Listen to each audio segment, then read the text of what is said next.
This is kind of a fun one. Let's take a few minutes to talk about black holes. Truth be told, we don't really know a lot about black holes or singularities.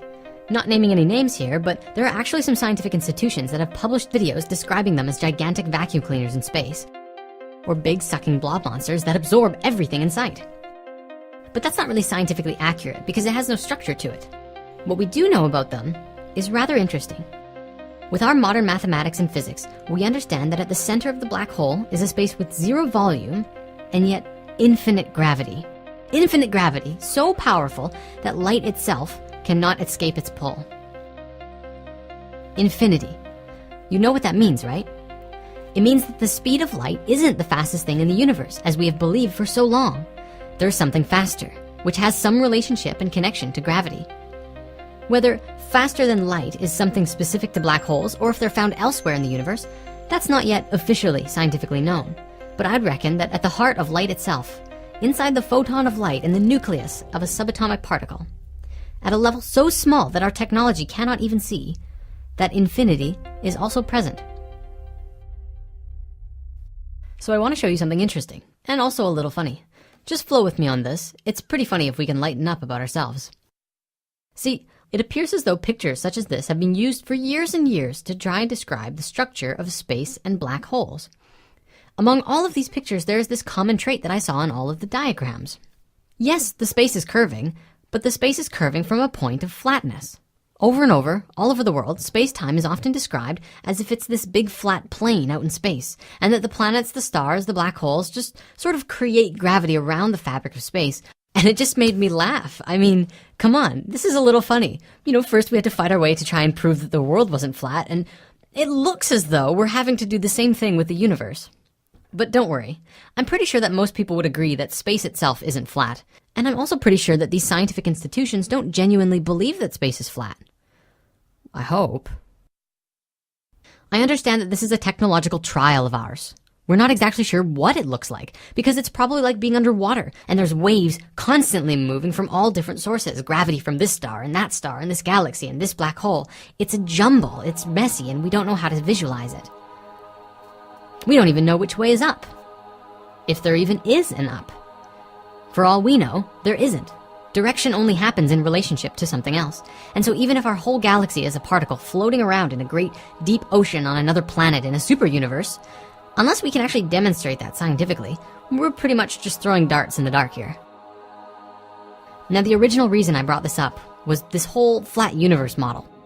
We need to find a better way to describe space-time and the shape of black holes. And it's actually starting to happen. See, now pictures like this are starting to gain steam on the internet. These concepts seem to accurately demonstrate the toroidal flow of the cosmos and the patterns in geometry that are at the heart of the ways that reality is constructed. But why is this important to the world?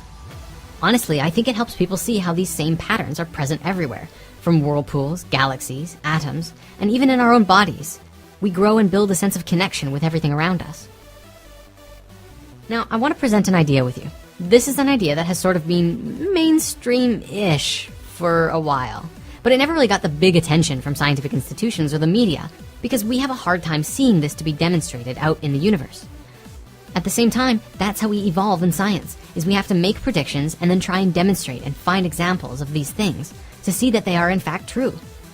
Or find the way in which it is true, how it does work. Just because this way isn't right doesn't mean that it can't work another way, such as this.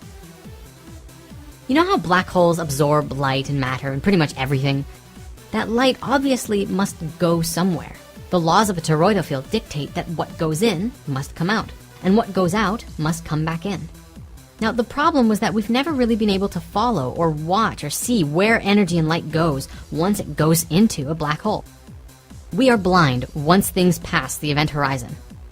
All we know is that the laws of physics break down, infinity becomes reality, and anything is possible. Some theories about this, as well as a beautiful demonstration by Neil deGrasse Tyson in episode 4 of The New Cosmos, discusses the idea of going through a black hole and coming out in another universe, or a parallel dimension. In the case of black holes, at the point of singularity, the fabric of space itself is said to break, and all of the different universes become connected. We could also imagine that perhaps small black hole vacuums are what creates stars. You know, stars form from collapsing clouds of space dust, and perhaps at the core of that fusing is that infinite space of fusion and infinity, the singularity. I know. What does it have to do with you, right? Everything. It has everything to do with you. And we're gonna get to that. We have a new episode planned for next week, so stay tuned. Oh, and if you haven't seen this yet, yeah. For me, I'm just in awe that there's so much about reality that we really don't know. The universe is so vast and so much greater than ourselves, and we're a part of that whole. We make it up, and without us, it would be incomplete. And that's pretty awesome.